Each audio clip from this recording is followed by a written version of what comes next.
Filipão, mas aqui, Claro. ó, quero te ouvir. Agora O acho que está num documento bom momento aí de a gente começar a chegar aí na... vamos chegar até escopo, mas assim, o documento da AWS para ti, a cultura, para você é a empresa mais forte que você viu em termos de implementação De correta, cultura. acelerada e bem encaixada. Sem dúvida, sem dúvida. Até porque tudo e foi da questão de quando você faz entrevista, não, as entrevistas são só perguntas situacionais.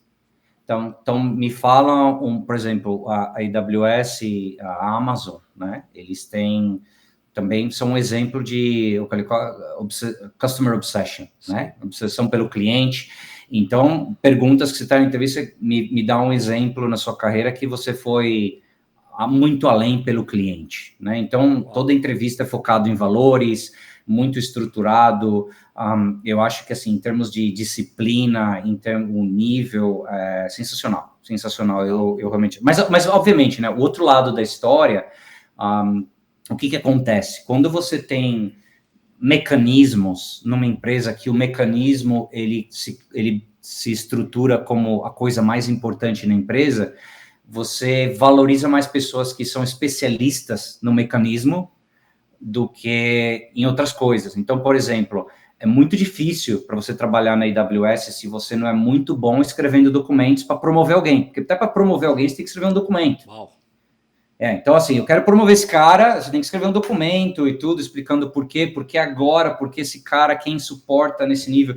Então, se você, brasileirão aqui, né, chegou lá, vamos lá, não tinha chat GPT naquela época, né, então vou eu lá então, é o exagero, né, é o exagero. Então, é o que eu falo, a questão de equilíbrio, né, mais e mais a minha carreira, a questão... Como você acha esse equilíbrio? É muito difícil, né? Mas sensacional. AWS muito sensacional. E aí, o que aconteceu, né? Acelerando a história aqui, talvez a crise da meia-idade. Eu estava um dia, final de semana, trabalhando, escrevendo um documento na AWS, e com certeza. Aí meu filho chega e tal, está fazendo escola, né? Fala, ó, lição de casa e tal. Pô, trabalho do seu pai. Aí chega lá, pai, o que você faz? Fala, pô, trabalho na AWS. Fala, pô, legal, mas o que é AWS? Não, aí você vai, né? Cloud Computing. Ok, mas o que é Cloud Computing? Não. Aí você já vai... Aí quando você ajuda as empresas a transformar na digital e melhorar, inovar... Nossa. Fala, ok, mas por que isso é importante? Né? Aí você fala, puta merda, né? Aí ferrou, né? Aí ele saiu e tal, eu falei, pô, mas é verdade, né, meu? Não, gosto muito, é legal, é importante, mas o que eu quero fazer agora? Aí veio aquela história falando de vocês, a questão da fazenda e tal, do Brasil e tal, eu falei, pô, gostaria muito de trabalhar com sustentabilidade e tecnologia, né? Aí vou lá no LinkedIn, Stealth Startup, tal, não tinha Telescope, não tinha nada, e eu apliquei online. Uma coisa que é interessante, ninguém acredita, cara, todos os meus trabalhos, todas as empresas que eu entrei, sem exceção, com exceção do meu primeiro trabalho no Millennium Bug, eu sempre apliquei pela internet ou pelo LinkedIn, cara. Nunca recomendação. Ninguém acredita, cara. Não, você não entrou no Google ainda. Sempre pela internet, tá? Os caras até brincam, você tem que me ensinar como você faz currículo. Mas essas empresas, elas usam muito esse recurso. Quando a internet é bem... velho, mas eu não conheço ninguém, cara. O Felipe é o único do meu círculo de amigos que entrou lá, meteu uma candidatura e foi chamado. Website, cara. O AWS... Eu não conheço tanta gente. Eu acho que eu tô mal de amigo e faço candidatura online. É assim, eu mesmo, quando fiz algumas vezes na vida, cri, nada. Silêncio total. Nada. Até a Telescope, cara, sempre. Não sei, porque, cara, mas assim, aprendi a fazer muito currículo. Você pode que falar, você pode criar um serviço. Vou fazer o merchan. Vamos fazer um curso online. Você vai criar um produto digital. Currículo Express. Como fazer seu currículo e se candidatar e alcancei resultados sensacionais. Cara, mas é raridade isso. Agora, ele é um exemplo único pra mim. Você de que dá pessoa uma puta de uma risada? Meu primeiro emprego, quem conseguiu foi minha avó. Tua avó era Red Hunter? Nas páginas chamava Gazeta da Zona Norte. Foi por lá? Sabe aquele jornalzinho que é de graça? Eu lembro, cara. Eu, na realidade, eu acho que eu lembro, cara. Porque quando eu trabalhava com meu pai, quando eu era pequeno, quando a gente ia olhar onde a gente vai fazer o advertising no jornal, Não tinha muita opção, cara. Eu acho que eu lembro da... Isso era nos anos... do bairro. Nos 90, né? Foi ano de 96. Depois que o Brasil... Você foi trabalhar depois com do quê? Tetra. Depois do Tetra. Né? Eu vou falar o nome bonito. Vou falar o nome AWS. Eu era o gestor do servidor de impressão. Cara... Sabe o que eu fazia? Printer Infrastructure Vice President. Tinha aquele papel folha contínua, que era para imprimir nota. Quando embolava, eu tinha que pausar, colocar, avisar a nota, porque era nota minha numerada, né? Eu tinha que cancelar. E minha meta, quando eu ouvi o barulho que estava embolando, eu tinha que pausar o serviço, ou job, porque senão tinha que mandar de novo. Missão crítica. Missão crítica, né? Aí você quer dar risada? Sabe esse fone que a gente tá? Eu trabalhava com um. Porque tinha umas 10 impressoras na sala, elas ficavam dentro de caixa de isopor. Nossa. Ficava surdo. Ficava puto, cara. Mas posso te falar, cara? Adorei, cara. Dá saudade. Adorei, cara. Conta a história, né? Legal. Enfim. Vai lá, Filipão. E aí, revisitou? Teu filho te deu esse truco na vida? Deu. Aí eu falei, não, por que não? Por que não? Por que não tentar encontrar alguma coisa que eu gosto e que alinha a minha experiência de tecnologia? Aí tinha, again, no LinkedIn, tinha lá Stealth, Climate, Tech Company, apliquei. Uau. E aí eu entrei, demorou um pouco, porque a gente não tinha contratado ninguém e tal, e entrei na Terascope, tô lá, entrei para liderar toda a parte comercial deles, né? Quando eu cheguei, não tinha ninguém na área comercial, e eles não estavam nem vendendo produto e tal. E tô lá há quase 3 anos, depois fiquei responsável pela área de implementação e de professional services, e em dezembro virei CEO, né? E aí, cara, resumo da Terascope, eu acho que, cara, primeiramente, o que eu gosto muito é que uma das vezes na minha vida que eu consigo associar o que eu faço no trabalho com impacto direto, né? Então, a gente trabalha... a gente é um dos líderes mundialmente trabalhando com empresas de bebidas, food, agriculture, né? E aí aprendi muito, cara. Aprendi muito a questão de responsabilidade, o impacto das coisas que eu faço, desde se eu comer um bife, qual que é o impacto, se eu jogar comida fora. E eu brinco, cara. Pô, eu não sei como que é hoje no Brasil, cara, mas é um negócio que eu sempre falo, e como eu trabalho muito com pessoas de sustentabilidade e tal, cara, eu sempre lembro do Brasil da churrascaria, cara. Não sei se ainda existe, mas eu tento explicar pro pessoal, cara, que, pô, no Brasil, você ia na churrascaria, eu lembro que era o sonho, né, cara? Você paga lá, vai... não comi um pedacinho da picanha ali, não gostei, colocava no prato do lado, né? Então você deixava o desperdício, cara, era gigantesco, né? Não sabia o impacto. Então, eu aprendi muito isso do impacto das ações, do que eu faço, das suas escolhas e tal. E outra coisa que eu acho que é até interessante, com todo respeito para os meus colegas em clientes de CIOs, CTOs, os líderes, os Chief Sustainability Officers, eu acho que eles são um tipo de pessoa que eles são diferente do CIO e CTOs. Eu acho que eles são muito mais calmos, muito mais... eu acho que o CIO e CTO, cara, o que eu vejo, como teve muita empresa, muita abusando, sacanagem, software que não funciona, serviço...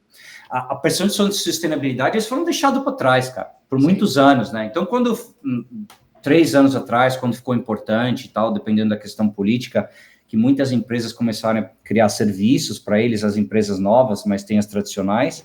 Então, eu gosto muito dos meus clientes, eu gosto muito do que eles fazem, mas não é fácil, cara, não é fácil porque o principal desafio é como que você conecta a questão de sustentabilidade com o negócio. Esse é o propósito da Terascope. Tô cheio de pergunta, cara. Tô cheio de pergunta agora. Esse é o propósito onde a Terascope trabalha, é levar uma visão mais detalhada, uma visão mais profissional em relação a essa questão da sustentabilidade dentro da produção, dentro qual que é a missão da Terascope? Qual que é a missão da Terascope? Até para quem não conhece aqui no Brasil, faça um pouquinho para a gente. A nossa missão é como que a gente pode fazer o que a gente chama de empower enterprises to make the planet habitable for all. So, se eu conseguir traduzir isso, vamos lá, português, empowerment... Como que eu falo empowerment? Empoderar as empresas a fazer o planeta. Empoderar empresas a fazer o planeta mais habitável, né? Então, por que isso, né? Vamos começar pelo básico aqui, né? Fundamentalmente, né? Se você olha o nosso ecossistema, a vida e tal, tudo é circular. Sim. Né? Então, o que acontece? Por muitos anos, e tem muitos livros que falam disso, assim, a questão da revolução industrial for us e a sociedade tem 4 coisas que são fundamentais para tudo que a gente tem hoje na nossa vida, né? É a questão de metal, questão de energia, questão de fertilizers para a questão de comida, né? E toda a questão de transporte. Então, toda a nossa sociedade, tudo que a gente faz gira em torno disso. E a gente em torno disso. Mas o que acontece? O que é sustentabilidade, né? Sustentabilidade não é uma coisa que você vai falar assim, poxa, eu quero cortar carbono, eu quero salvar água. É como que você pensa os seus produtos e serviços de uma maneira que você pode reutilizar. Porque se você pensa hoje, vamos pensar um produto, sei lá, pensa no seu shampoo. Não é? Vamos, até diferente, pensa na batata Pringles, vamos fazer um negócio de comida mais associável. Por muitos anos, quando a gente cria um produto, o que você pensa? A gente pensa no pacote, você pensa em marketing, finance, distribuição, mas a gente nunca pensou, poxa, o que vai acontecer com esse pacote? O que vai acontecer com essa batata quando o pessoal jogar no lixo? O que vai acontecer? A gente nunca foi um princípio, nunca. Né, em faculdade, em business. Sim. Então, o que a gente quer fazer aqui é muito simples.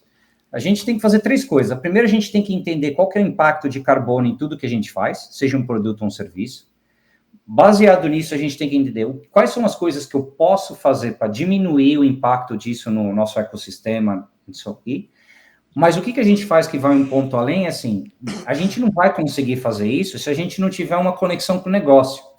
Se não criar valor. Esse ponto então, assim, é muito difícil. Lá, se você virar... Eu não posso chegar para uma multinacional, empresas que eu não posso comentar nomes aqui, mas, por exemplo, não posso chegar e falar assim, esse é o maior produto que você vende, mas é o que mais polui.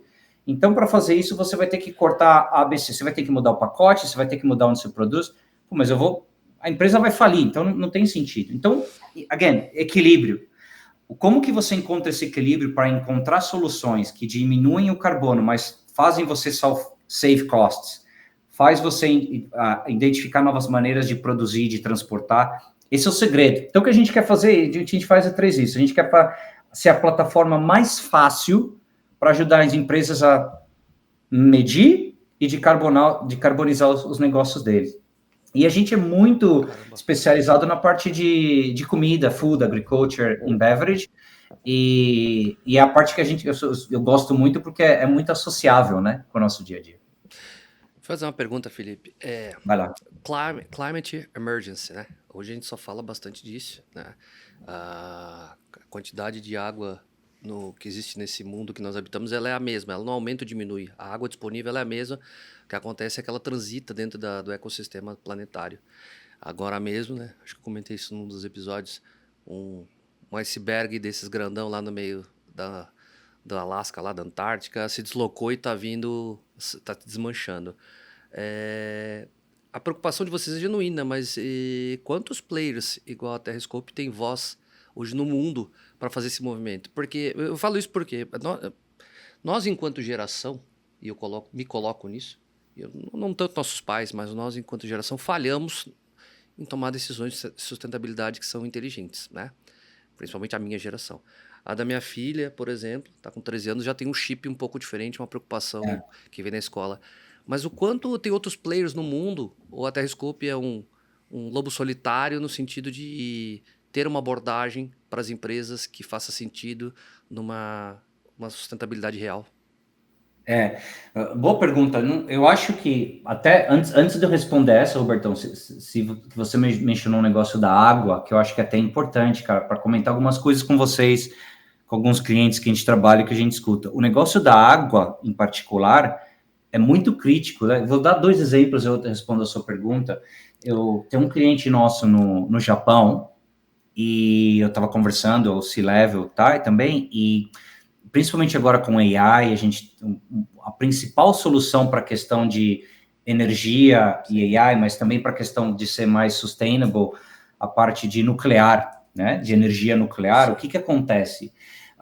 Se você olha, pela questão do oceano, da temperatura está incrementando muito por causa disso, muitas plantas do modelo antigo nuclear, porque, óbvio, tem os modelos novos, se acontecer um evento desse, ou mesmo se não acontece o evento, porque você pega mesmo Angra, né? Por que eles são perto do oceano? Porque você usa aquela água para fazer o cooling do processo, né? Então, o que acontece? Porque a temperatura do oceano continua incrementando, em alguns anos, a temperatura vai ser tão quente que você não vai conseguir fazer a refrigeração desses reatores. Né? Então, tem um impacto direto. Ou, num outro exemplo diferente, eu estava em Nova York, um dos principais gurus ou figuras na questão de sustentabilidade no momento é Alan Jope, da Unilever, former CEO da Unilever, e uma coisa que é muito comum nessas empresas, por exemplo, qual que é o impacto no seu P&L da sua empresa se você não tiver acesso à água? Sim. Né? Como é que você coloca isso no P&L? E é muito claro, para algumas empresas é muito claro, se eu não tiver acesso à água, se eu não tiver acesso à água limpa, quanto que isso impacta em certos produtos que eu não vou poder produzir anymore. Então, essa parte da água e tal também tem muitas consequências. Mas, respondendo a sua pergunta, eu acho uma coisa também, Robertão, que eu percebi, eu aprendi também morando fora e trabalhando em muitas empresas, e eu acho que é muito arrogante qualquer pessoa em qualquer setor dizer que você é o único. Né? Eu acho que hoje a tecnologia, transformação digital, né? Porque, assim, tecnologia parece moda, né, cara? Eu lembro, cloud computing, não, digital transformation, não, blockchain, não, isso. Então, mas eu acho que não dá para dizer que você é o único. Tem muitas empresas, eu acho que as líderes hoje, você tem empresas nos Estados Unidos, o único unicórnio chama Watershed, que é uma empresa americana, que tem muito investimento e tal, que é a principal, mas você tem empresas também, por exemplo, como a SAP, a Microsoft, ele tem as soluções dele, né? Eu acho que minha visão do mercado não é nada diferente do que aconteceu com os ERPs ou os CRMs do passado, né? Então você tem uma explosão de plataformas, quando aquilo explode, como a AI hoje, né? Sim. Aí você entra no momento do mercado que você tem consolidação, né? Aquisições de empresa, e aí você tem aquele modelo, aquisições e empresas começam a se especializar. Perfeito. Né? É isso, não é muito diferente, eu falo isso para todas as pessoas, esse ciclo de consolidação e especialização em tech, seja qual for o setor, ele sempre vai acontecer, talvez em ciclos menores ou maiores, mas sempre acontece. Então, o que a gente tenta ser único é nessa questão que a gente é muito especializado, porque a gente tem 10 anos de background na questão da cadeia de valor de food and agriculture. Né? Então, a gente consegue ser muito mais específico. Eu tive no Gartner em outubro, lá em Orlando, e eu saí de lá impactado com alguns temas, né? Em especial do uso de água para refrigerar data centers no mundo. Então, hoje tem cerca de uma demanda de 4.800 data centers sendo construídos ou a serem construídos no mundo para suportar AI e o que está vindo de GPU e NPU. Aí o consumo de água para esses data centers, água que seria para beber ou para sobrevivência humana, está sendo deslocada por uma outra finalidade.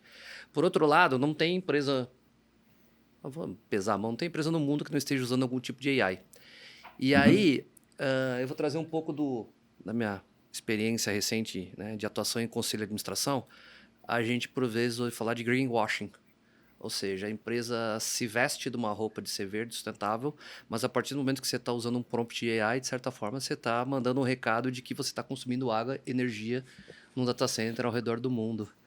Pesado isso, né? Porque não vai ter volta isso. Dificilmente as pessoas vão botar a mão na consciência e buscar rapidamente uma abordagem de não construir 4.800 data centers ou não usar água ou outra tecnologia para refrigerar o que precisa. Ponto excelente, Robertão. Uma coisa, eu volto na questão do equilíbrio, né? Mas o que acontece, né? Como vocês here, eu acredito que a gente fundamentalmente acredita que tecnologia, se for utilizada bem, vai ajudar. Perfeito. Né? Acho que isso a gente tem que concordar, mas tem exemplos, a questão de energia, por exemplo, não tem retorno. A questão de como que a gente vai mudar para outros modelos de energia não tem retorno. Então, para te dar um exemplo, tem um cliente nosso que ele faz, né? E aí esses são os exemplos que eu gosto muito, porque cuidando do planeta, mas gerando valor. Então, o que ele faz? Ele tem uma máquina, né? Ele tem basicamente um software e uma máquina, que ele faz? O cliente dele são as empresas, qualquer empresa que usa bateria, suas Teslas, sim, qualquer empresa que usa uma bateria. Então, o que ele desenvolveu? Ele desenvolveu um hardware e tem também um software que ajuda o quê? Todas essas empresas que usam bateria, uma Tesla, por exemplo, eles têm um laboratório. Sim. Então, antes de ir para o carro e tal, eles têm que testar a bateria e tal, não sei o quê. Ele desenvolveu um equipamento que ele vende para esses laboratórios e o uso de energia para o laboratório é 2 vezes menor do que você tem que puxar do grid para testar a bateria. Uau. Então, se você precisa de 2.000 kilowatts, por exemplo, você precisa da metade disso para fazer o mesmo tipo de teste. Então, são esses cenários que a gente quer ver, são esses cenários que a gente precisa ver mais. Então, como é que você alinha salvando energia, que consequentemente você salva carbono, mas também você salva custo? Sim. Né? Porque você está utilizando menos energia. Então, eu acredito que as empresas que vão vencer no futuro nesse setor não pode ser só porque greenwashing ou marketing, filosofia, mas assim, como é que você alinha com o negócio, com valor? Porque se você está salvando carbono e estou salvando custo, por exemplo, não tem discussão. Tem que estar dentro da cadeia.